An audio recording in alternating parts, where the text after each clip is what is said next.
Reinaldo e Raquel. Pode ser assim? A exposição de 10 minutos. Isso. Sobre alguma coisa em particular, genérica? Receita para a crise. Nós estamos esperando de todos vocês que sejam objetivos, né, Basileu? Exato. Que digam como resolver esse imbróglio e esse vírus. E esses vírus, então, aí colocando no plural, né, se é que vocês entendem. Nessa live, especificamente, focando na questão de geração e distribuição de renda. Né? Nós temos outros eixos, né, que são coordenados pelos membros do ELO e tal, e vamos fazer uma live sobre cada tema às quartas-feiras. Né? Não, isso tudo bem, o tema geral sim, é que eu queria entender se era algum específico, mas ok. Eu pretendo falar, acho que é importante. falar de economia solidária. Você vai falar de economia solidária? Tá. Eu acho que o Leandro vai falar renda mínima, né? Eu vou de renda básica. Olha, o Suplicy ia te puxar a orelha agora, hein, Reinaldo? Não gosta dessa história. Renda básica é uma coisa. Isso, exatamente. Renda básica é uma coisa, renda mínima é outra. Não pode confundir uma coisa com a outra. Beleza, vou até tirar esse nome aqui do material. Eu pensei em algo geral também, mas algo bem geral, porque eu não entendo que é uma medida para um setor que vai tirar a gente dessa. Então, um programa de renda básica, um microcrédito, para as grandes empresas, né? E já começar falando que a gente só vê discussão de quando as coisas vão ser retomadas, mas não como, né? Que é isso que está muito pobre, que a gente não vê de nenhum governo nenhuma discussão sobre nenhuma dessas medidas. Enfim. E coerente, né, Raquel? Não teve planejamento, coerente, né? Porque não teve planejamento antes, nem durante e nem depois, né? Tá coerente. Pois é. E aí falar as minhas visões, né? Que não pode ser um pacote, pegar a oportunidade para fazer um plano para o país, né? Nos próximos 10 anos, e de como a gente vai mudar tudo isso. Ok, então eu aguardo vocês, então. Tá, joia. Vamos... Você dá um ok aí quando entrar ao vivo, tá bom? Tá, estamos ao vivo no Facebook, acho que a gente pode fazer uma chamada para todo mundo compartilhar isso enquanto as pessoas estão chegando. Já tem 10 pessoas online assistindo e fazer uma apresentação, então, dos participantes. E eu vou deixar meu telefone mudo aqui e eu comunico com vocês pelo WhatsApp. Ok, então, né, se já estamos ao vivo, se já tem pessoas participando, acho que repetindo aí a pedido da Mariana, para que as pessoas compartilhem, para que as pessoas aí divulguem nas diversas redes sociais. Mas aqui, enfim, só para contextualizar, né, todos a quem está assistindo, essa é uma iniciativa do Elo Temático de Desenvolvimento Econômico da Rede Sustentabilidade de São Paulo. Os elos temáticos e elos setoriais são espaços de participação, enfim, dos filiados e não filiados, né? No caso, obviamente, dos elos temáticos para debates de temas específicos de relevância nacional, estadual, né? Ou até mesmo municipal, nos elos temáticos municipais, e são coordenados pela Coordenação de Políticas Públicas, né? Que eu e a Marina Bragante estamos aí à frente, né? Então, o Elo de Desenvolvimento Econômico, especificamente, enfim, fizemos algumas reuniões e definimos 6 eixos, né, de discussão. O eixo 1 é novas relações de trabalho aprendidas na Covid. O eixo 2, impacto da Covid nos negócios. Eixo 4, educação como rede de criatividade social e sustentável. Eixo 5, empobrecimento e concentração de renda. Eixo 6, município e financiamento da crise. concentração tributária e pacto federativo. No eixo 3 eu perdi, depois eu recupero aqui para trazer para a gente.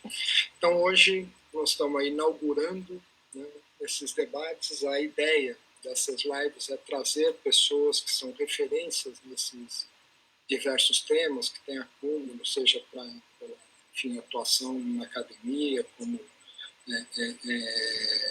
ativistas políticos, gestores públicos, etc., para nos ajudar, né, a aprofundar esses temas e trazer elementos e etc. E hoje, então, nós estamos abrindo, né, essas lives com o eixo 5, né, questão da geração e distribuição de renda, né, e trouxemos aqui para alimentar o debate o Leandro Ferreira. Ele é mestre em políticas públicas pela Universidade Federal do ABC, onde defendeu a dissertação Renda Básica, Implementação e Controvérsia. É pesquisador também do Centro de Estudos sobre Desigualdade e Desenvolvimento da UFRJ, presidente da Rede Brasileira de Renda Básica desde 2019. Ele trabalhou no Senado Federal junto ao gabinete do ex-senador Eduardo Suplicy. Ambos somos crias aí do Suplicy, né, Leandro? É verdade. E como técnico da Secretaria Municipal de Direitos Humanos e Cidadania na Prefeitura de São Paulo. Também está aqui com a gente o Reinaldo Sorbilli. Ele é graduado em Engenharia de Produção pela Escola de Engenharia de São Carlos, da USP, e mestre em Economia pela Universidade Federal do Ceará. Estudamos juntos lá na ESC USP CAASO. Ele participou da criação e implementação da incubadora de tecnologia de cooperativas populares do Ceará, um projeto financiado pela FINEP. Foi gestor responsável pela formulação e implementação das políticas públicas de economia solidária nos municípios de São Carlos e Araraquara. Participou da organização de rede de gestores de políticas públicas de economia solidária e foi membro da sua coordenação nacional e representante da rede de gestores na coordenação nacional do Fórum Brasileiro de Economia Solidária. A Raquel Varela, como eu disse, quer dizer, acho que eu não disse, né, Raquel? Ela é coordenadora de ativismo e mobilização social da Rede de São Paulo, é nossa porta-voz lá em Santo André e pré-candidata, né? Aí enfrentando aí essas próximas eleições. Então, eu acho que o tema foi colocado, nós estamos enfrentando, né, diversas faces aí dessa crise sanitária, né? Não é só uma crise sanitária, mas também uma crise econômica e uma profunda crise social, né? Acho que estamos vendo, já iniciamos, né, essa crise já com um nível de desemprego enorme, quase 12 milhões de desempregados, e o impacto dessa crise vem principalmente na redução da renda da família, né? E principalmente daquelas famílias mais vulneráveis. Então, a crise social que se avizinha aí preocupa todo mundo, né? E por isso que nós trouxemos aí esse tema para a gente ter consciência, né, da dimensão da crise e discutir um pouco de quais as alternativas, né, para enfrentamento e superação, principalmente desse efeito, né, da crise do Covid sobre a renda das famílias. Então vamos começar aqui pelo Leandro, né, que vai aí trazer elementos aí para o nosso debate. Basileu, assim, obrigado demais de estar aqui, permitir abrir esse espaço aí junto aos companheiras da rede. É para mim um prazer. Eu fiquei mandando para um monte de amigo da rede, eles falaram, não, já estou sabendo. Então, muito bom poder estar aqui conversando com vocês, especialmente com você, Basileu, que, né, a gente tem uma história comum, mas não contemporânea, de Senado com o Suplicy, né? Então, é importante sempre resgatar a contribuição dele para tudo que está acontecendo, e para mim tem sido uma oportunidade presenciar tão de perto, né, a evolução da renda básica, das propostas de renda básica no período recente, né? Então, a pandemia, como eu tenho tido a oportunidade de debater, ela é uma crise do século XXI de alcance global, né? Mas ela não necessariamente vai ser a única crise do século XXI de alcance global, né? Ela é uma crise que antecipou alguns problemas, por exemplo, do mundo do trabalho, né? Então, de repente, as pessoas tiveram os seus trabalhos, sua atividade laboral interrompida, né? E com isso veio junto a interrupção de um fluxo de renda para essas pessoas, que esse fluxo mantinha tanto a economia em funcionamento quanto o próprio sustento dessas famílias. Essa é uma crise para a qual o século XXI já estava apontando antes da pandemia chegar. É uma mudança estrutural no mundo do trabalho. Muita gente que tem falado, a renda básica já estava na agenda há algum tempo, tem alguns lugares experimentando, a Finlândia experimentou, e é verdade. E quando você vai, por exemplo, eu tive lá para conhecer o projeto de renda básica na Finlândia, enquanto eles estavam implementando, e fiquei num hotel lá, numa das cidades lá que estava tendo um seminário, e o hotel não tinha funcionário. Assim, eu recebi um código pelo celular e tudo que eu precisasse dentro do hotel, eu fazia com esse código. Não encontrei nenhum funcionário em 5 dias que eu fiquei no hotel. Então, você imagina, né? Toda uma mudança que, de fato, é estrutural no mundo do trabalho, que a gente tem uma tendência de colocar isso de lado aqui por conta de toda a dinâmica da nossa economia precarizada e tal, mas é algo que vem com muita força. E o mais provável é que a pandemia tenha antecipado isso e tenha eliminado postos de trabalho que provavelmente não se recuperem, né? Ou que, caso venham a se recuperem numa condição precária, né? A segunda crise que o século XXI também já estava apontando que iria acontecer é a crise ambiental, né? E isso, certamente, vocês têm aí uma discussão muito profunda já de algum tempo, né? Como que a mudança do sistema ambiental nível mundial vai acarretar impactar não só ecossistemas diretamente, mas também o modo como as pessoas vivem, especialmente as pessoas mais vulneráveis, né?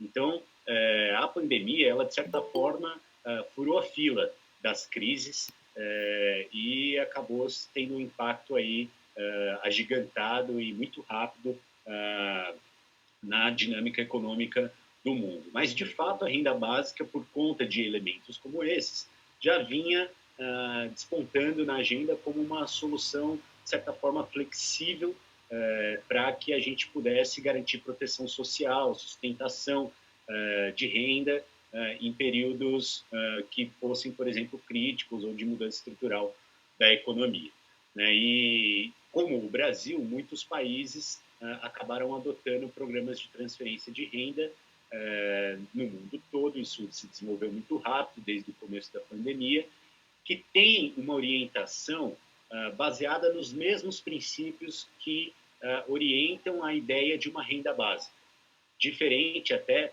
de uma ideia de renda mínima, né? Inclusive porque a gente tem tentado simplificar para dizer que a renda mínima é um piso abaixo do qual ninguém pode ficar, mas ela leva em conta a remuneração que as pessoas já têm no mercado de trabalho. A renda básica, por sua vez, é um degrau a partir do qual todo mundo sai, independente da sua condição econômica, né?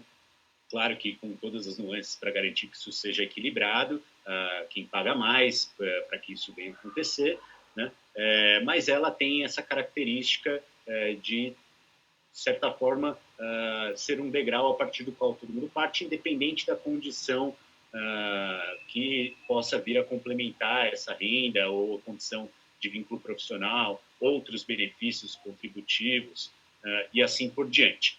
Os benefícios que foram introduzidos nesse período de pandemia têm uma orientação universalista, têm uma orientação de incondicionalidade, universalista no sentido de que nunca se abrangeu tantas pessoas com esse tipo de medida de transferência de renda, né? Então, a gente fala assim, o Bolsa Família tem um sentido universalista? Tem, porque ele cada vez mais foi adicionando mais gente. É uma lógica de adição permanente, né? Mas o auxílio emergencial, ele acelera esse processo de forma muito forte, né? E a mesma coisa vale para a incondicionalidade, que é uma outra característica da renda básica também muito conhecida, que seja um benefício pago, além de para todo mundo, de forma incondicional. E o benefício, por exemplo, do auxílio emergencial, depois que a pessoa é elegível para ele é completamente incondicional. A pessoa não tem que provar que está procurando emprego, a pessoa não tem, como são as políticas sociais do welfare state moderno, né? A pessoa não tem que provar que está indo para a escola, que está levando os filhos para tomar vacina e assim por diante. Então, ele tem um princípio de incondicionalidade muito forte. Ele tem uma previsão de individualidade, né? Ele é pago em dinheiro, ele tem uma periodicidade dentro do período da pandemia. Então, por tudo isso, a gente diz que são princípios que orientam a formulação dessas políticas, que são comuns à renda básica, né? Agora, evidentemente, as condições de urgência, de exceção, nos permitem pagar um benefício desse tamanho com essa rapidez, né? O que em períodos normais não necessariamente deva ser assim, né? A gente está agora iniciando uma discussão, por exemplo, de prorrogação do auxílio emergencial, e essa discussão ela vai propor, por exemplo, que seja prorrogado por pelo menos mais 3 meses, mas quem sabe até o final do ano. Mas a gente não entende que deva ser este o auxílio emergencial, tal como ele é, que deva ser a política permanente que vá ficar no lugar de qualquer outro tipo de política de transferência de renda ou que venha a complementar as demais, por 2 motivos simples, né? Um deles é o dinheiro, mas eu diria que é necessário para pagar. Mas o outro, mais importante, é que mesmo do auxílio emergencial, muita gente ficou de fora. Então, todo mundo acompanhou a dramaticidade que foi essa situação de as pessoas terem que correr na porta da Caixa Econômica Federal. Muitas vezes não era para sacar o dinheiro, era para tirar a dúvida sobre como se cadastrar, né? Daí, então, ter que voltar 3 vezes em cada uma das parcelas para poder receber e assim por diante. Então, nem todas aquelas pessoas que a gente viu na fila eram beneficiárias do programa. Então, essa é uma razão muito forte para a gente não querer que seja isso que fique aí como permanente. A gente quer que seja algo mais abrangente e mais orientado no sentido da universalidade. Nós estamos agora numa guerra com o governo federal e aqui que a rede brasileira de renda básica está lidando aí no ESIC, que é o sistema de informações, né? A gente pede uma coisa, eles dão uma resposta meia boca, a gente faz um recurso, eles pedem prolongamento do prazo que tem para responder, para tentar encontrar um número justamente de pessoas que solicitaram e não foram atendidas pelo auxílio emergencial. Por que é importante essa informação? Porque essa informação vai nos dar uma dimensão muito grande da real condição e da real distribuição de riqueza no país, né? A partir do momento que a gente vê que as pessoas, desesperadamente ou não, pedem esse auxílio como medida que elas entendem que vai ser aquilo que vai fazer com que elas possam sobreviver pelos próximos meses, a gente vai ter a dimensão de quantas pessoas se encontram numa condição em que R$600 fazem toda a diferença para a vida dela, né? E esse número, gente, vai ser acima de 50% da população, sem contar crianças e idosos já cobertos pela Previdência Social, né? Então, a gente está diante de uma situação que vai desnudar o tamanho da encrenca que a gente tem pela frente. Que o Bolsa Família foi um passo muito importante, mas que a gente precisa fazer uma discussão muito séria agora sobre como ampliar cobertura, sobre como ampliar. A gente fica numa discussão que eu acho até que é meio besta, assim, de falar porta de saída. A gente precisa dar porta de saída para o auxílio emergencial, a gente precisa dar porta de saída para o Bolsa Família, a gente precisa dar porta de saída da Previdência pública. O que a gente precisa nesse país são portas de entrada. A gente precisa aumentar o tamanho da porta de entrada para que mais gente possa passar por essa porta. E não ficar empurrando gente por uma porta de saída que não existe, né? Que é o emprego como a gente conhece nos marcos do século XX, aquela coisa da carteira assinada, o emprego industrial e assim por diante. Então, o debate que a gente tem feito, né, vou tentar aqui me manter rigorosamente no tempo, é de a gente entender que o auxílio emergencial e a oportunidade da pandemia nos colocam o desafio de manter a porta aberta para a proteção social para todos e todas, né? Independente do que venha à frente, a gente tem que ser capaz de aproveitar as condições criadas agora para fazer um debate sobre o acesso das pessoas de forma mais universal possível às formas de proteção que não a levem a nenhum tipo de constrangimento. Essa situação da Caixa Econômica é um tipo de constrangimento. Você ter que responder um cadastro como o do Cadastro Único para que você venha receber R$ 160 por mês, provando que você é pobre, é um tipo de constrangimento, né? A gente não tem noção do quanto o Estado torna-se um ator que tem controle sobre a vida do pobre, né, para que ele tenha que permanentemente provar que continua pobre para ter direito a alguma coisa. A renda básica ela cumpre esse papel também no sentido de que, se for para todo mundo, vai permitir uma maior autonomia, inclusive num sentido que não é só econômico, né? Um sentido político, um sentido social de autonomia que a gente espera que nesse ensaio do auxílio emergencial a gente experimente um pouco e veja como que é o impacto disso no cotidiano, na capacidade de sustentação das pessoas. É uma pena que nesse ensaio o ator principal, que é o governo federal, não esteja à altura do seu papel, né? Então a gente espera que antes de esse filme da renda básica começar para valer, ali na frente, a gente já tenha conseguido substituir esse ator principal que está deixando a desejar, seja por meio do fora Bolsonaro imediatamente, seja por meio de eleições que possam, o mais breve possível, ou no final do governo dele, se for o caso, remover daí uma pessoa que atrapalha tanto o futuro e a construção de políticas sociais. Então, é muito importante só pontuar, a renda básica está avançando apesar do governo Bolsonaro, né? Então, estamos aí com esse desafio pela frente, por meio da sociedade civil, que vai reiniciar agora uma campanha para o prolongamento do auxílio, mas apontando para uma renda básica, empurrar para frente essa pauta, né? E acho que a gente, fazendo isso, presta toda a honra que merece a persistência e a luta, por exemplo, do Suplicy em torno do tema que está aí há décadas e décadas avisando da necessidade de algo como isso. Então, vou ficar por aqui, para poder ouvir os demais e voltar para o debate em seguida com vocês. Obrigado, gente. Legal, Leandro. Obrigado aí por abrir o nosso bate-papo, o nosso debate, aí, colocando coisas, enfim, absolutamente relevantes e que colocam aí uma série de reflexões para a gente caminhar. Uma das coisas que você colocou, que eu acho que é um bom gancho para passar a bola para o Reinaldo, é que nós não devemos ter a expectativa de suprir, né, toda a sociedade com aquele emprego do século XX, carteira assinada, etc. E tal, né? E isso a gente já observava antes do Covid, né? Muitas pessoas, principalmente as pessoas de baixa empregabilidade, né, viravam empreendedor, né? Um nome mais bonito para quem cai no mercado informal, né? Quem tem uma boa empregabilidade abre uma startup, né? Quem tem baixa empregabilidade vira empreendedor, né? Mais ou menos isso.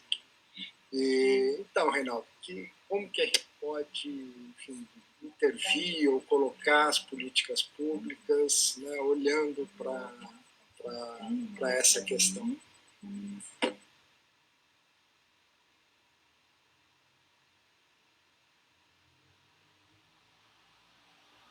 Precisa abrir seu microfone, não estamos ouvindo. Agora está ouvindo? Agora sim. Beleza. Olá, Vasileu, Leandro, Raquel, todas as pessoas que estão nos ouvindo. É um grande prazer estar aqui, participando desse diálogo sobre geração de trabalho e renda. E acho que essa observação que foi colocada no início é isso que estamos todos observando, né? A pandemia tem aprofundado a concentração de renda, a desigualdade social, né? E a exclusão social da maioria das pessoas, né? Os mais ricos, os muito ricos, né, estão ficando mais ricos e a riqueza está diminuindo, né? Então, na prática, o que acontece é que o tamanho do bolo está diminuindo e a fatia dos mais ricos aumenta, gerando uma situação muito complicada, né? E como a vida acontece no município, né, as novas administrações municipais, a partir do ano que vem, vão enfrentar uma situação de alto índice de endividamento dos municípios, né? Vão enfrentar um aumento do desemprego muito grande, uma atividade econômica muito desaquecida e uma queda de receita pública, né? Com um aumento significativo, né, da demanda social dos municípios, né, em busca de serviços sociais, né? Eu acho que pensando, né, o município como um grande articulador, né, o indutor do desenvolvimento local e regional, a economia solidária ela vem como um instrumento não só de geração de trabalho e renda, né, dentro dessa situação que a gente vai estar se encontrando, mas também com a possibilidade de uma reorganização da produção, de geração, de distribuição de renda e o desenvolvimento de novos valores, né, e novas relações sociais, né. A economia solidária ela está baseada nos novos paradigmas do desenvolvimento, né, que se apoia no tripé, né, da sustentabilidade, da solidariedade, da territorialidade, né. Nesse sentido, a sustentabilidade é em relação à articulação do desenvolvimento em equilíbrio com as dimensões ambientais, sociais, culturais, política e econômica. Na solidariedade é o compromisso com a inclusão social, com a superação das desigualdades e o incentivo à cooperação, à autogestão, o respeito às diversidades. E no âmbito territorial, a ideia de priorizar um modelo de desenvolvimento que tem uma característica mais endógena nas regiões, né? De dentro para fora, em substituição aos modelos tradicionais de exógenos, de atração de investimento, de grandes investimentos, e, de certa forma, muitas vezes, fragilizando o próprio município com as concessões que oferece para a vinda desses empreendimentos, né? Mas que economia solidária nós estamos falando, né? A economia solidária é um conjunto de atividades econômicas, de produção, prestação de serviço, de distribuição, comercialização, de relações de troca, de finanças e de crédito solidário e de consumo responsável, que são organizadas e realizadas pelos trabalhadores, né, de forma coletiva, democrática e autogestionária por meio de empreendimentos econômicos solidários, que se apresentam de vários arranjos e tamanhos diferentes, né, mas formais e informais, inclusive, mas que possuem três características específicas. Uma é a questão do trabalho associado, né? Não há mais patrões e trabalhadores, empregados, mas há associados e cooperados, né? A segunda questão é que os meios de produção estão sob controle dos trabalhadores dessa empresa, né? E, por último, que a administração é feita coletivamente, né, de forma transparente, democrática, e os resultados são compartilhados por todos. As decisões são feitas, cada um tem um voto. E que, para isso acontecer, né, é necessário implementar políticas públicas em que que o objetivo seja integrar a economia solidária à estratégia de desenvolvimento do território sustentável, né? E essa política pública, ela passa pela necessidade de se transformar de uma política pública de governo para uma política de Estado que possa sobreviver, né, independente da mudança de governos. Nesse sentido, eu acredito que nós temos 4 eixos de ações importantes para a implementação dessa política pública, né? A primeira dela é a institucionalização da política, né? A construção de um marco legal, né? Uma legislação específica de economia solidária no âmbito municipal que crie, né, mecanismos de participação da sociedade no controle dessa política, com conselhos municipais, conferências municipais, que identifique o que vem a ser o empreendimento de economia solidária, leis que criem um fundo para fomento dessa política, leis que criem incentivos fiscais para os empreendimentos, e realização de concursos públicos, né, para ter um contingente de servidores estáveis que possam dar continuidade na política, né.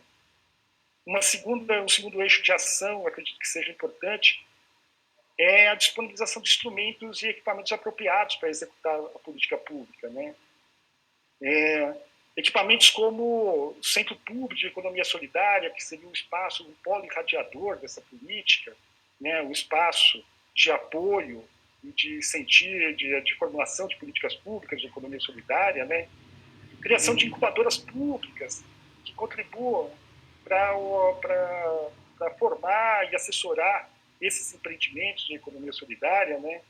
Disponibilização de meios de produção para esses trabalhadores poderem estar atuando na atividade econômica, né? Como nós vemos muito frequentemente as experiências de coleta seletiva, de catadores, né? De material reciclável, com a questão de criação de centros de comércio justo e solidário para comercialização, realização de feiras, eventos, enfim, uma série de instrumentos hoje que já existem em alguns municípios e estados tal, e que são determinantes para a viabilização dessa política pública de economia solidária, né? O terceiro aspecto, né, de eixo de ação seria a construção de um processo de incubação de economia solidária e um apoio à criação de redes de cooperação e cadeias produtivas solidárias, que passa por uma questão de construir uma metodologia de incubação que apoie, né, esses trabalhadores a construir um empreendimento coletivo autogestionável, né? Uma metodologia que contribua para uma formação continuada dos gestores de políticas públicas, né, que atuam no campo da economia solidária. E a criação de empreendimentos de economia solidária em maior escala, de forma a contribuir para a organização em redes de cooperação horizontal e cadeias produtivas solidárias de forma vertical. Aí a construção de indicadores que avalia a sustentabilidade econômica e associativa desses empreendimentos, de forma que você tenha um modelo de incubação e inserção desses empreendimentos no mercado de trabalho. E, por último, é a integração e a transversalidade da política pública de economia solidária dentro da administração municipal, né? Rompendo a lógica feudal que muitas vezes acontece nessas administrações, onde cada secretaria é um feudo, né? De forma que você possa trabalhar com licitações, compras públicas para a aquisição de produtos e serviços de empreendimentos de economia solidária, né?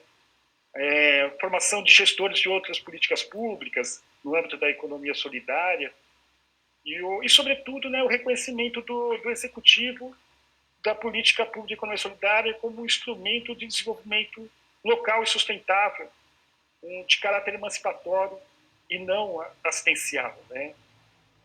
No último levantamento feito em 2017 sobre os empreendimentos de economia solidária, foram identificados cerca de 20 mil empreendimentos, com vários exemplos de experiências bem-sucedidas, né? Cadeia produtiva da Justa Grama, que é uma cadeia produtiva do setor têxtil, que vai desde a produção do algodão, a fiação, a parte têxtil e a confecção, tudo envolvendo vários estados brasileiros, vários empreendimentos de economia solidária, experiência de empresas recuperadas, né, que provavelmente vai ser muito importante nessa situação de pós-pandemia, empresas que faliram, os trabalhadores assumiram, como Uniforja, Flasco, né, sistemas de CSA, de comunidade que sustenta a agricultura, a comunidade se organizando para viabilizar a produção da agricultura familiar, coleta seletiva de materiais reciclados, que eu falei agora, e para dialogar, uma outra experiência assim, para dialogar um pouco com o Leandro, é a articulação da moeda social e a renda básica, a renda básica que foi comentado, que é uma experiência que cria um plano de complementação de renda municipal que é produzido a partir de uma moeda social com lastro em real, né, que atende a população com maior vulnerabilidade social e que cria uma situação de circulação de recursos dentro do próprio território, no caso do município, onde as empresas, são as empresas que podem colocar essa moeda social pelo real, e elas têm que ser cadastradas, o que garante também a possibilidade desses recursos também voltarem em parte para a prefeitura de forma de tributos, e cria também uma possibilidade, né, de aquecer a economia, reativar a economia que vai estar bastante desaquecida pós essa pandemia, né, e melhorar a condição de vida dos trabalhadores. São experiências que podem ser reproduzidas e contribuir para a geração de trabalho e renda e o desenvolvimento local sustentável, que certamente não é a alternativa única, mas será um conjunto de ações para responder esse desafio que nós estamos submetidos atualmente. Obrigado, Gabriel. Legal, Reinaldo. Você deu um panorama amplo aí com relação ao que os futuros gestores municipais, né, poderão ter como ferramenta de intervenção, como políticas públicas e tal, para a articulação da economia local, né? Então vamos lá, vamos falar com uma futura gestora pública. Talvez, Basileu. Vai lá, Raquel. Bom, boa noite, é um prazer estar aqui com vocês, Basileu, eu, Leandro, Reinaldo. Quando eu fui convidada para essa conversa, né, para esse debate, eu fiquei pensando um pouquinho, né, que a pergunta básica, a pergunta de $1 milhão, né, como sair dessa pandemia e gerar renda, né? Eu não sei se as respostas que eu cheguei são as mais alentadoras, dado a nossa situação, né? Primeiro, exatamente o que o Leandro disse no começo, muito do que a gente está vendo agora foi só uma antecipação do que já vinha acontecendo no mundo, né? A tecnologia roubando o emprego formal, já toda essa mudança da sociedade, né? Como você disse, alguns, né, abrem startup, outros viram informais, mas a verdade é que essa porta que querem levar as pessoas, ela não existe mais, né? Então, como ele disse, a gente precisa abrir portas e não fechar, né? Mas as conclusões que eu chego, né, como financista, que não é uma medida que vai nos tirar disso, Basileu, são várias, né? Então, não é os R$600, a renda básica, a economia solidária, e a gente precisa de um plano, então, que também não é fruto da pandemia, né?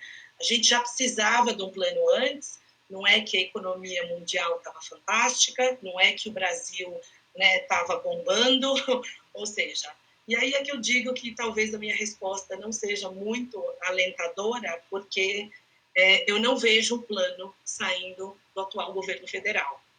Então, essa é a primeira coisa que tem me chamado muito a atenção. Assim, eu sou uma entusiasta do planejamento, inclusive, né? planejamento urbano. Eu acho que sem um plano não se chega a lugar nenhum. E o que a gente vê, além de todas essas brigas políticas, né, esse debate, a gente vê muita discussão de quando as coisas vão ser abertas, quando as coisas vão se normalizar. Em momento algum a gente vê uma discussão de como a gente vai fazer isso, né? Então, ontem um sábio governador aí, que eu não vou citar, ele estava espantado que ele abriu tudo no estado dele, mas o movimento não tinha voltado. É lógico que o movimento não vai voltar a ser o que era.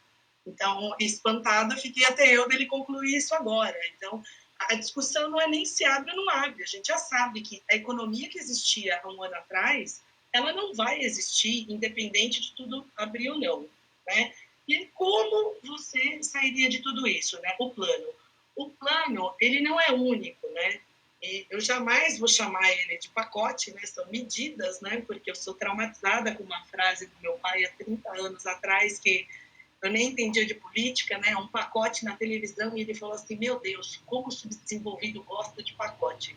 E é verdade, né? Porque não é um pacote, não é esse dinheiro, esse mês ou o próximo mês. A gente precisa de um plano para o país para os próximos 5, 10 anos. Isso já era necessário antes da pandemia, é o que a gente não viu nessa equipe econômica até agora, né? Então, esse plano, né, de medidas, ele precisa passar em todas as esferas, né? Então, a gente precisa a renda básica, né? Eu não vou entrar na renda básica, porque o Leandro já falou bastante sobre isso, com muito mais profundidade, e eu nem sou especialista no assunto, mas renda básica é algo que está sendo discutido na Alemanha. Então, não adianta a gente imaginar que não, é que nós, dado a nossa situação, não, o mundo pede renda básica, né? A economia solidária também, como o Reinaldo estava falando, também é uma tendência, né? Revisitar principalmente os nossos modelos de consumo, né? Se a gente pensar um lado perverso do que está acontecendo agora, né? O que está deixando as pessoas numa situação tão difícil? A falta de consumo. Então, será que o consumo, como ele existe, ele é algo tão positivo assim? Será que é só na nossa dependência de consumo, né? Porque, como o Leandro disse, viram muitas crises, né? E a única coisa que os economistas têm certeza no mundo é que as crises serão cada vez maiores e mais frequentes. Então, assim, para a gente repensar o nosso modelo, e seria necessário uma série de medidas em todas as esferas, mas que, infelizmente, deveria partir do governo federal, que é quem pode, né, fazer dívida, emitir dívida, financiar os municípios e financiar os estados, mas também a gente deveria ver alguma coisa, né, no estado, nos municípios, e a gente não vê. E a gente teria que ter um plano com várias medidas, também o microcrédito, né? Um conjunto de medidas para não ser pacote e que ele fosse um plano para os próximos anos, onde nós vamos investir o nosso dinheiro, né? Infraestrutura, claro, a infraestrutura é responsável, ambientalmente correta, mas é ela que gira, né? E teria que ter para tudo, para o microcrédito, a renda, para as pequenas e médias empresas brasileiras, para as grandes empresas, né? Medidas. Eu trabalhei, né? Eu sou financeira de grandes empresas, para falar para vocês, mas eu fiz um projeto há 10, 15 anos atrás com o BNDES, que era uma coisa muito interessante, né? Antes de terem feito o que fizeram com o BNDES. A gente tinha um dinheiro super acessível, a gente tinha uma meta de aumentar a contratação, de não desligamento de pessoas, e a gente tinha que cumprir, quer dizer, um investimento inteligente, né? Mas, para isso, a gente precisa de um Estado forte, que a gente não tem. Alguns colegas, principalmente os novos, né, os neoliberais, eles têm pavor, né, dessa palavra, o Estado forte. Veja bem, eu estou dizendo Estado forte, não Estado caro, né?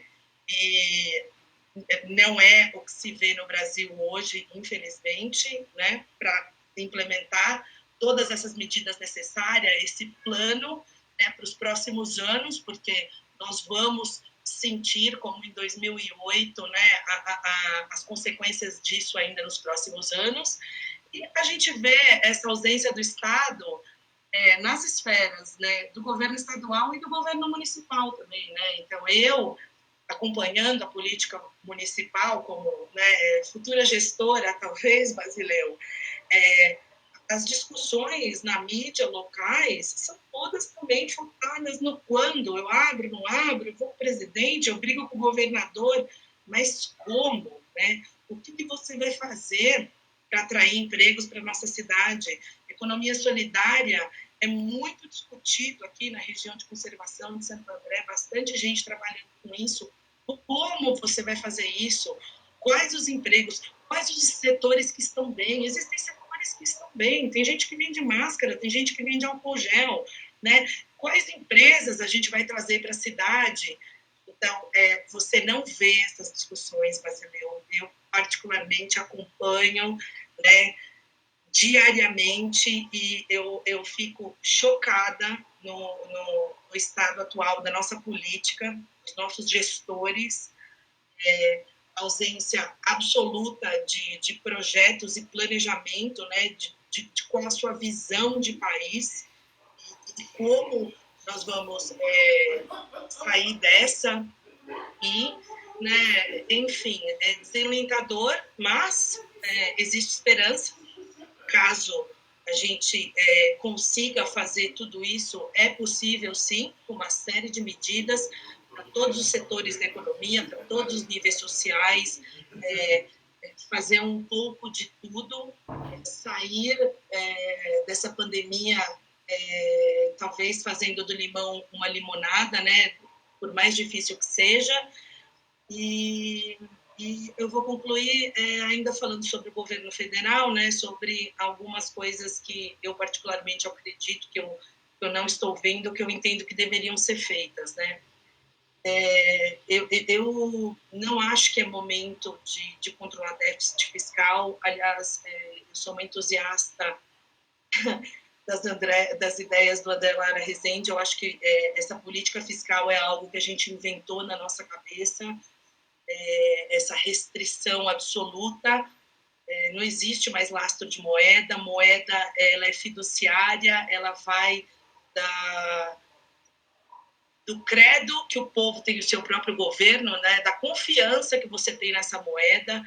Eu já teria emitido moeda há muito tempo, muito antes do Covid. Eu acho que a situação do Brasil ela já está muito difícil, já faz uns 3, 4 anos, quer dizer, o Covid só acelerou e aumentou a depressão econômica que a gente já vem vivendo.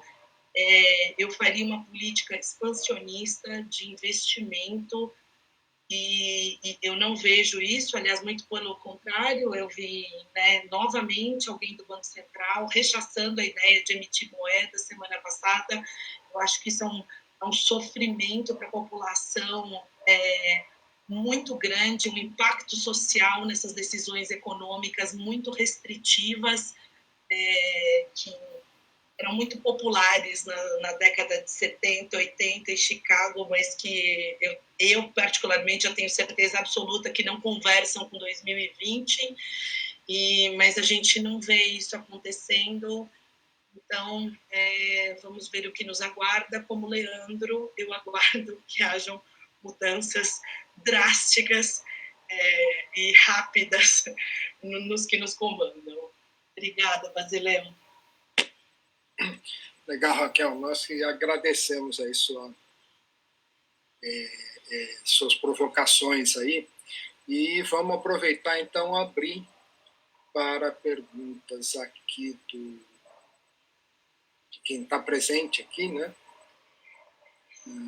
Do Elo Desenvolvimento Econômico, a Sônia, o Cristiano, o Silvio, e também para quem está acompanhando pelo Face. Por favor, coloque ali nos comentários, enfim, perguntas, questões, provocações, que a Mariana vai estar organizando isso, vai estar mediando essa participação. Então, vamos lá, gente. O que esse debate todo aí suscitou de dúvidas ou de possibilidades aí de exploração do tema, etc. Aberta a palavra. Bom, eu tinha colocado no chat inscrito, então vamos às provocações. Sobre a explanação que participantes aí, nossos convidados, fizerem sobre a economia solidária, e eu vou trazer um outro aspecto que eu tenho visto muito em documentários, principalmente na França, sobre uma política para a agricultura de produtos ou de parte da produção que ela não é propriamente dito para ser comercializado em grandes cadeias de supermercados, né? E, nesse sentido, as políticas que existem lá, os projetos que existem lá, né, trazendo essa parcela da produção, principalmente de hortifruti, em projetos, em ONGs, que possam ser distribuídos aí para, enquanto parte de uma política pública, né, de município. Eu não vejo isso no Brasil. Né? Eu sei que na França, pelo menos na França, eu sei que isso é muito comum. E que muitas vezes esses produtores, eles até fazem doação desse excedente aí que não é próprio para consumo. O que vocês sabem disso no Brasil? Por que isso não acontece aqui? Né? Considerando que a gente vai passar por uma crise aí e nós vamos ter uma população muito carente de alimentação.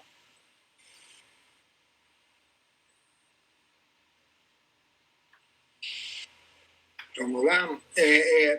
Enfim, eu não sei se é melhor. Vamos fazendo ping-pong? Né? Se tiver aí uma... o Cristiano está inscrito, então. Já vamos passar para o Cristiano, depois a gente faz... Oiê. Passa aí para os debatedores, para os convidados. Legal, muito obrigado, Vasileu. A minha pergunta também existe uma relação direta, e aí uma preocupação que inclusive os debatedores já colocaram, sobre a saída das pessoas de qualquer plano de distribuição de renda. É uma preocupação que se é colocada à mesa sempre que o ponto é levado em consideração, mas que isso tem uma relação profunda com o desenvolvimento econômico de todo o país, de todo o mercado. Pois bem, uma vez que se preocupa, de um lado, com o desenvolvimento econômico, quais seriam os reais riscos? Na verdade, de um lado, temos uma sociedade que não está preparada academicamente para assumir novas funções, com a evolução do emprego, com a evolução do trabalho, várias funções que já foram, inclusive, já citadas, que vão deixar de existir, várias deixaram já de existir, provavelmente, nessa pandemia, e como que se encara o desafio de um lado, temos um número de pessoas que aumenta a cada dia, que poderiam não ser possível de estarem empregadas, como poderíamos assumir isso? E entendendo que assumimos que um número de pessoas não consegue ser empregada, como que poderíamos manter o equilíbrio financeiro e fiscal de um município ou do país como um todo, levando em consideração esse aspecto de aumentar a produtividade, aumentar a geração de renda, mas com um número cada vez maior de pessoas que não estão preparadas para isso, para realmente para atuar, por exemplo, numa indústria 4.0, por exemplo, esse impacto, como é que ele pode garantir a gestão dos recursos daquele estado, daquele município ou do país como um todo. Ok, obrigado, Cristiano. Vamos lá, passando aí para os nossos debatedores. Quem quer começar? Posso repetir a ordem aí? A gente começa. Bom, eu vou começar pela do Cristiano, que ele acabou de fazer aí. Eu acho que tem uma discussão, aproveitando que a gente está aqui no Elo Econômico, né? Tem uma discussão muito forte aí no meio econômico, que envolve isso que a Raquel falou até do Lara Rezende e tal, sobre o keynesianismo, né? O keynesianismo, se é válido a gente discutir políticas keynesianistas nesse momento, aqui no Brasil, com uma pecha de desenvolvimentismo ou novo desenvolvimentismo, etc, etc. Independente do que cada um considere, né? Tem uma passagem lá do Keynes, que é o Possibilidades Econômicas para os Nossos Netos, de 1930, né, que ele falava que quando chegasse a virada do século, a gente teria uma semana de trabalho de 15 horas, né, e todos nós, no caso, nossos netos, os netos dele, né, no caso a gente, poderíamos trabalhar 3 horas por dia no máximo. Né? Então, a nossa jornada de trabalho diária seria de 3 horas, e essas eram as possibilidades colocadas para os netos da geração do Keynes, que, no meu caso, eu não sei vocês, mas eu continuo trabalhando bem mais do que isso. 12 por dia. Então, só para mim, só os rentistas estão trabalhando 3 horas ou menos, talvez nem isso, né? Então, eu acho que vale muito a pena a gente resgatar assim, passagens anedóticas, né? O Keynes, apesar de ter sido o maior economista do século XX, errou assim redondamente, né, nesse ponto. Então, qualquer previsão que a gente venha a fazer agora, por mais desejosa que seja, talvez não venha a se concretizar, mas acho que as condições que a gente precisa construir para isso, né? E aí, o que eu tenho debatido nesse período de pandemia é o seguinte, né? A gente discutiu muito assim, vamos fazer uma reconversão industrial para que as empresas que estão, sei lá, produzindo bomba de máquina de lavar passem a produzir respiradores para enfrentar a pandemia e para, no futuro, a gente ter uma cadeia de suprimentos médicos nacionalizada, não depender da China, máscara produzida aqui, cama de UTI produzida aqui, etc, etc. Eu acho que tudo bem, isso é um caminho que a gente precisa discutir, uma desglobalização no sentido de integração de cadeias de produção, mas a gente pode discutir também se não é o caso de localizar, tornar local os mecanismos necessários para enfrentar as crises, por exemplo, a da pandemia, no âmbito econômico também. E é disso que acho que o Reinaldo falou muito acertadamente quando se referiu à moeda social, a banco comunitário, né? Por que a gente acha que a gente tem que produzir, por exemplo, respirador no Brasil, mas que a gente tem que ficar dependente do fluxo financeiro internacional quando o assunto é crédito, por exemplo, né? Então, eu acho que a gente precisa, assim, fazer uma discussão sobre o controle social. No fundo, é isso que a gente está falando, né? Não é localizar, nacionalizar por si só. Eu não quero que, de repente, o Bradesco seja o maior agente de crédito no país, talvez até já seja, né? Mas, de repente, a gente discutir como é que o controle social implica aí na distribuição da riqueza. E aí o Reinaldo falou uma coisa muito importante também, muito rápido, que é a história das eleições, né, desse ano.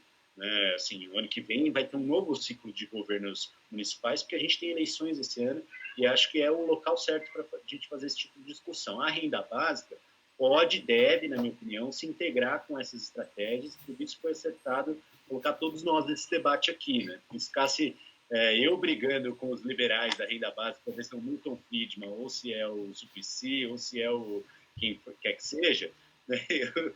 Eu já fiz isso várias vezes antes da pandemia. Eu acho que discutir agora a integração com outras coisas é mais promissor, né? Eu até tirei aqui, Reinaldo, o cartão do Banco Mumbuca, talvez você conheça, é o banco lá de Maricá, iniciado pela administração do Washington Quaquá, mas continuado agora na administração que permanece lá sob o prefeito do PT.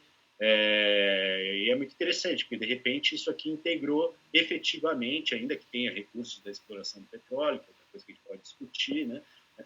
Mas integrou as políticas de economia solidária e renda básica com muita propriedade.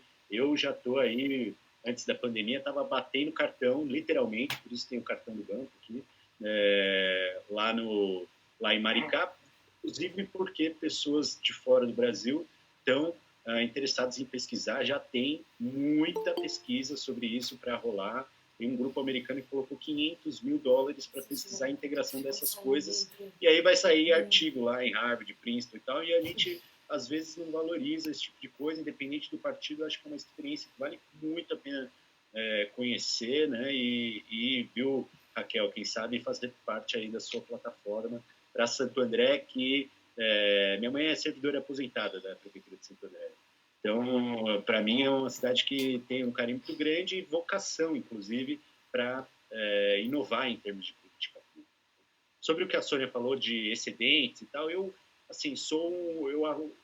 aposto de forma muito forte que o Estado vai continuar sendo fundamental para distribuir excedentes, né? Sejam eles quais forem, né? E existem formas de a gente melhorar essa distribuição, e não estou falando só da riqueza, né? A gente pega, por exemplo, o banco de alimentos.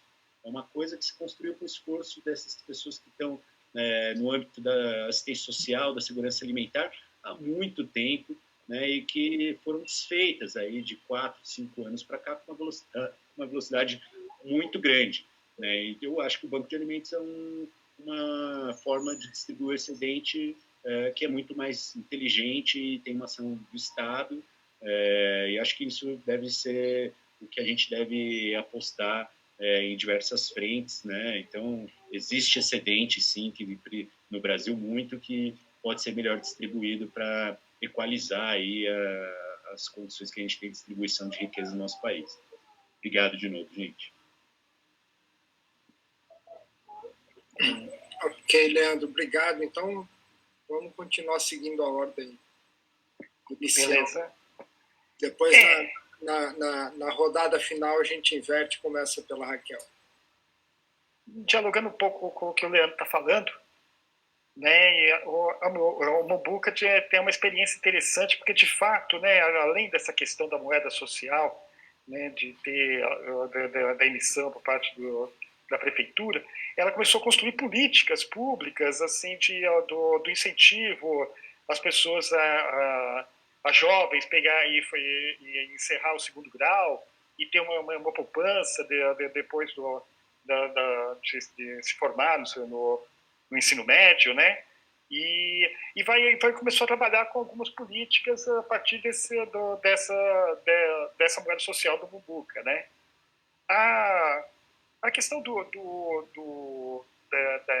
foi colocada a Sônia, eu acho que é exatamente isso aí, né? O programa de segurança alimentar que foi desenvolvido no Brasil foi muito avançado, né? E com resultados muito positivos, que está sofrendo agora um momento, né, de desmanche em alguns municípios, em alguns estados, mas que ele trabalhava, né, com essa possibilidade do excedente através dos alimentos, né, de estar reencaminhando de forma, né, mais racional a alimentação. No âmbito do consumo, eu acho que tem todo um campo muito vasto para se avançar, seja no sentido de estar organizando, o poder público contribuindo para a organização da sociedade, de grupos de consumo, seja no sentido de estar sensibilizando a sociedade a partir das escolas, a partir do ensino fundamental, da inviabilidade do modelo de consumo que nós temos hoje, que necessariamente a incorporação de outras pessoas no consumo passa pela redução de consumo de outros, né? E que há necessidade de buscar esse equilíbrio. Para que existe a economia, se não é para melhorar a qualidade de vida das pessoas, né? E não para sustentar a dinâmica do mercado, o sucesso do capital, né? Então, aqui eu conheço uma experiência, por exemplo, que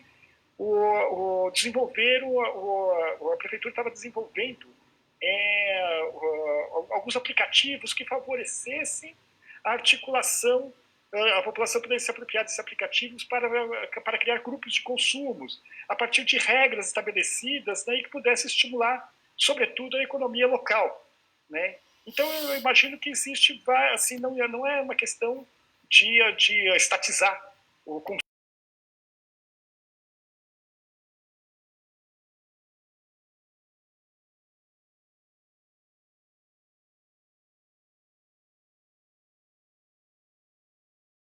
fiscalizar e também determinar, a partir disso, a produção, né, do que tipo de empresa está produzindo e tal.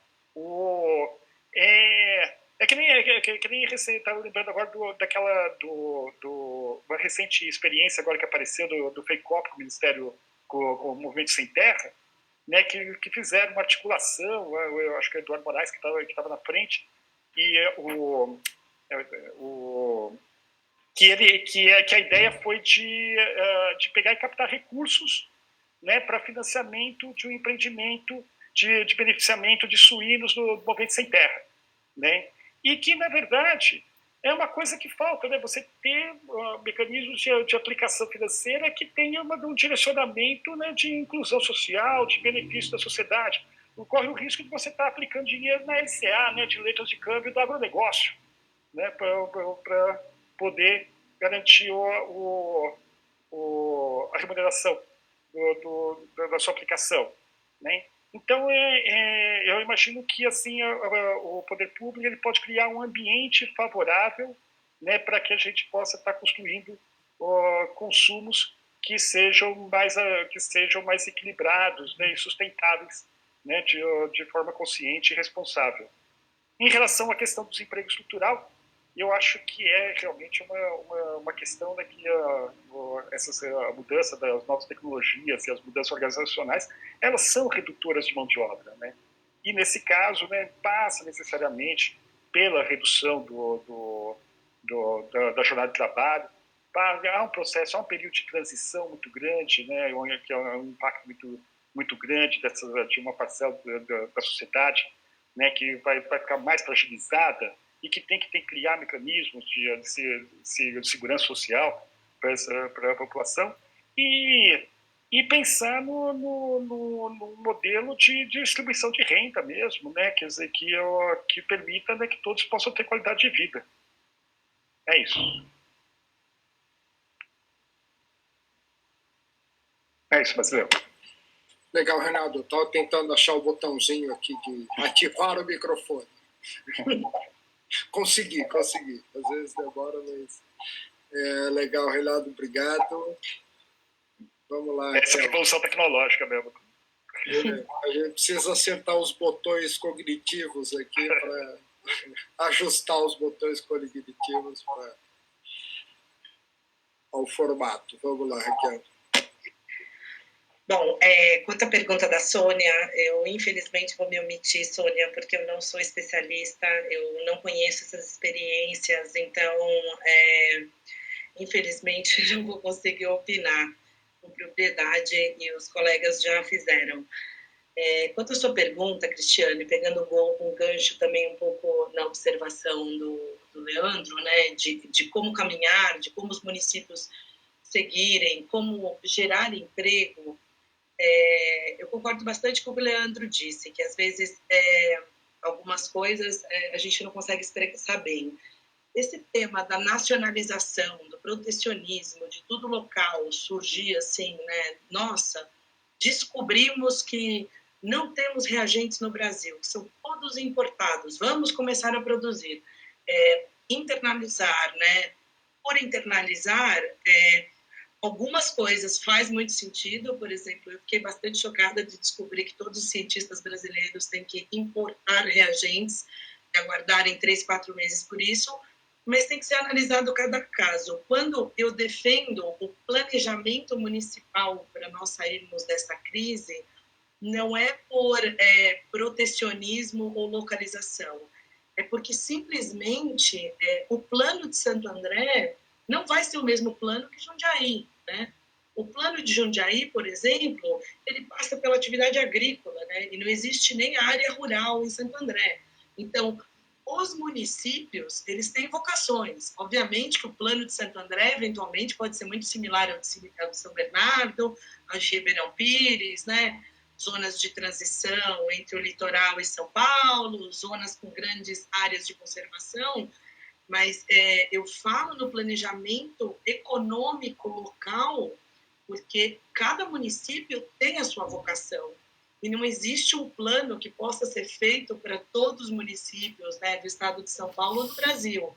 Então, respondendo a sua pergunta, que infelizmente eu não vejo isso na política local, não só aqui, mas em vários municípios. O município tinha que ter um plano claro, mas eu digo verdadeiro e consolidado, né? Assim, por exemplo, o município agora está dando microcrédito, mas esse microcrédito está sendo investido nas áreas que o município acredita que vão ser as áreas que vão levar o município a um futuro melhor daqui a 5 anos, 10 anos, ou esse microcrédito está sendo usado, por exemplo, não sei, bem escabroso, em zonas de invasão, né? Que não tem nada a ver com o que o município planeja para si. Então, assim, a primeira pergunta, né, que eu volto a repetir, que tristemente na minha cabeça existe, que deveria existir antes da pandemia e deveria existir muito mais agora, qual é o nosso plano? Né? É uma pergunta que eu tenho feito aqui há 2, 3 anos. Qual é o nosso plano? Tá? Nós precisamos reativar os empregos e a nossa zona industrial. Mas a zona industrial que a gente quer é a que a gente tinha 30 anos atrás? Poluidora, destruindo o tamanho do ETI? Não. Então, quais as empresas que nós queremos? Né? Quantas nós precisamos? Habitação, né? E assim por diante. E o plano econômico, como qualquer plano de planejamento urbano, ele precisa ser feito. Abandonar o município à própria sorte economicamente, além, né, de desastre econômico anunciado, né, a região tem apenas empobrecido, perdido renda, perdido gente, virado cidades, dormitórios, além do desastre econômico, né, é um desastre social, porque você fica à mercê do capital, o capital chega, né, fala, o que você quer fazer aqui? Eu quero fazer um shopping, tá, mas shopping é isso? A gente precisa de mais shopping? A gente precisa de mais consumo? São os empregos que a gente quer gerar no município ou os empregos que nós queremos são aqueles que as pessoas iam para o Senai, para o Senac, que geravam mais capacitação? Então, eu defendo a municipalização dos planos por isso, porque não vai haver um plano para todos. Como eu disse, obviamente, isso tem que partir do governo federal, a começar pelo dinheiro, né? Porque o endividamento municipal vai ser enorme nos próximos anos, pelo estadual e pelo município, e é isso que a gente precisa fazer. Cada município, cada região precisa começar a montar seu plano, encontrar sua vocação e fazer suas perguntas, né? O que eu quero para o meu município, né? O que vai ser Santo André daqui a 10 anos, 20 anos, 30 anos? O que a gente deseja? E aí a gente vai começar a desenhar as atividades econômicas e ver como a gente trabalha a população para inseri-las. É isso. Ok, obrigado, Raquel. Bom, acho que a gente tinha aí combinado um teto de 19 horas, né? Óbvio, um teto flexível, etc. E chegamos aqui, enfim, já nesse horário. Temos ainda, enfim, palavra franqueada aí para quem quiser fazer pergunta. Não sei se a Nancy e o Silvio querem fazer alguma colocação ainda. Senão a gente parte aí para a mensagem final que vocês... Deixa eu ver... Nenhuma reação aqui no chat. Então vamos partir para a mensagem final. Enfim, acho que todos os principais questões já foram pontuadas aí por vocês, né? Só abrindo espaço aí para vocês registrem aí as questões centrais que vocês querem desejar naquele sentido, né? Da pergunta inicial de como, né, nós podemos utilizar as políticas públicas para superar aí os impactos dessa crise econômica, sanitária e social e também política, né, porque nosso presidente fez questão de transformar, já não bastava uma crise sanitária, econômica, social, transformar também numa crise política institucional, né? Então, olhando, né, para a questão da geração e distribuição de renda, de que maneira a gente, enfim, qual é a nossa mensagem final. Se vocês quiserem, enfim, pontuar alguma coisa também, acho que o debate foi super rico,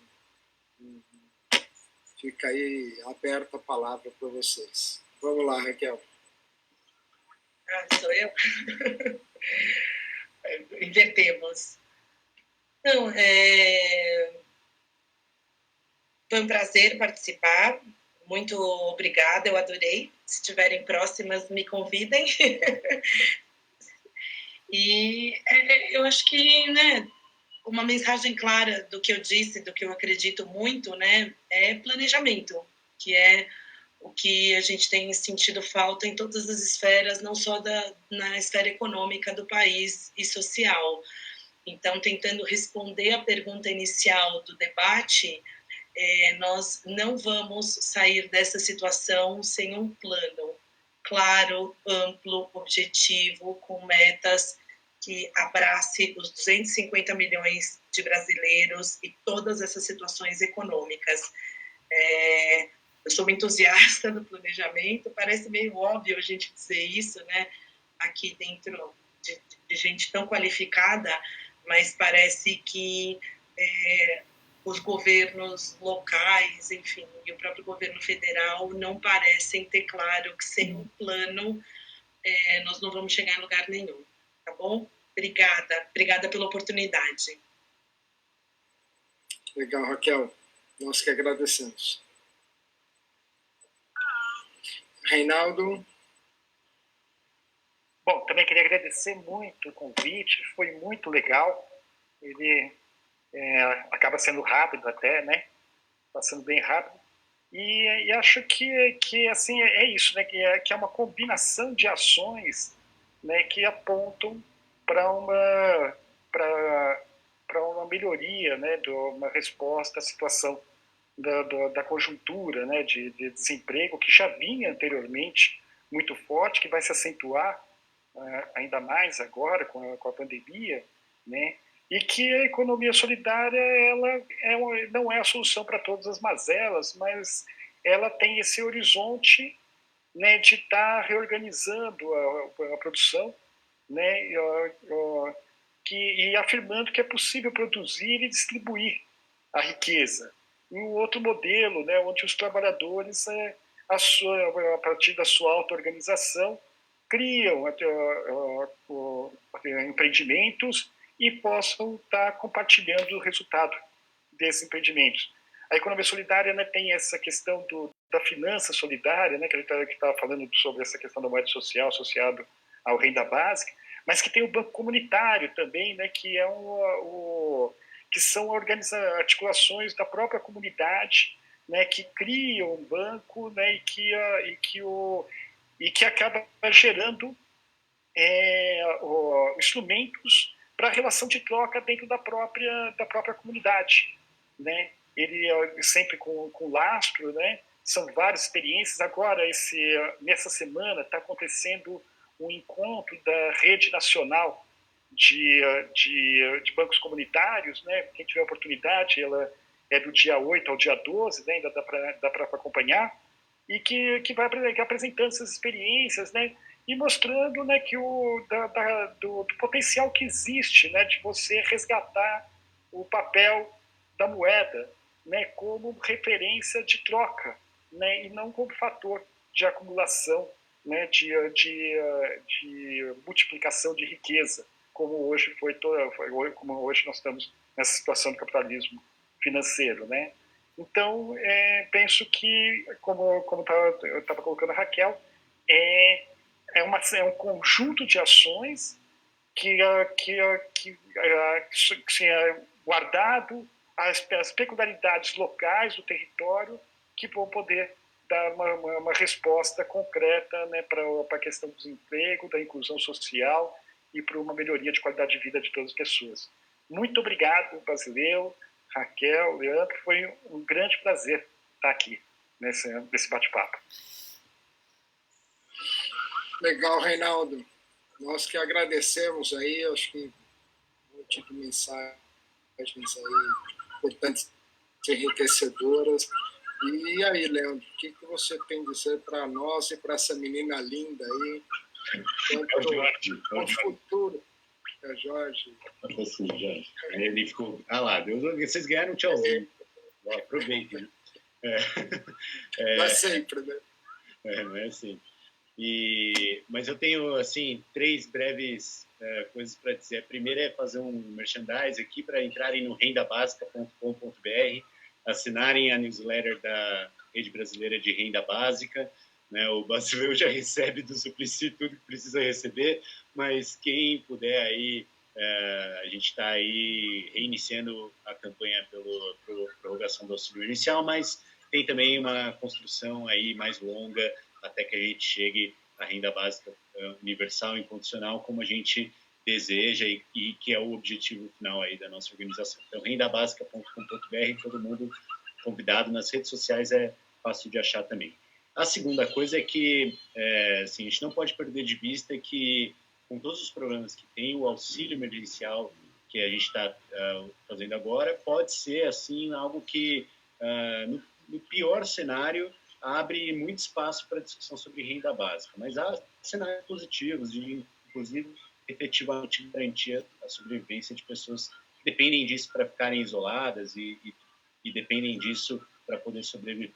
E, por fim, Basileu, eu queria muito te cumprimentar. Você sabe, alguns dos companheiros da rede em São Paulo também, que tem uma trajetória muito ligada ao PT, né? E eu acho que se a gente ficar esperando a grande frente progressista acontecer no Twitter, dos maiores lideranças de cada partido, isso não vai acontecer. E eu não discordei em absolutamente nada do que foi dito aqui de nenhum dos companheiros do debate, e acho que o caldo, apesar de você ser uma dessas lideranças nacionais aí pela rede, eu acho que o caldo que a gente precisa para unir forças vai se dar a partir de oportunidades como essa que a gente teve aqui agora à noite, e acho que foi louvável, né? E quero não só voltar para falar, mas acompanhar o debate de vocês também pelas redes sociais nas próximas ocasiões.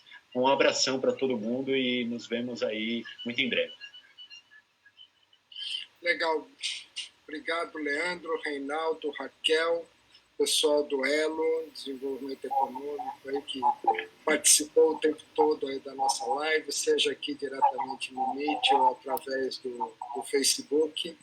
E estamos aí encerrando a primeira atividade do Elo Temático e abrindo aí uma série de debates que vão acontecer nas próximas semanas.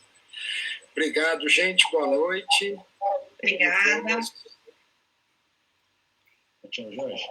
Tchau, Obrigado, Jorge. Boa noite. Tchau, Jorge. Boa noite. Foi muito bom, né, a gente estrear com um debate dessa qualidade, com tanto conhecimento, muitas contribuições, né, Basileu? Eu acho que a gente vai sair desse movimento com muito conhecimento aí para a gente levar, e você que é responsável aí pelas AIPP, levar isso para os municípios. Legal, então, gente. Boa noite. Tchau, gente. Vamos até a próxima semana. Abraço. Um abraço. Até mais. Tchau, gente. Tchau, obrigada.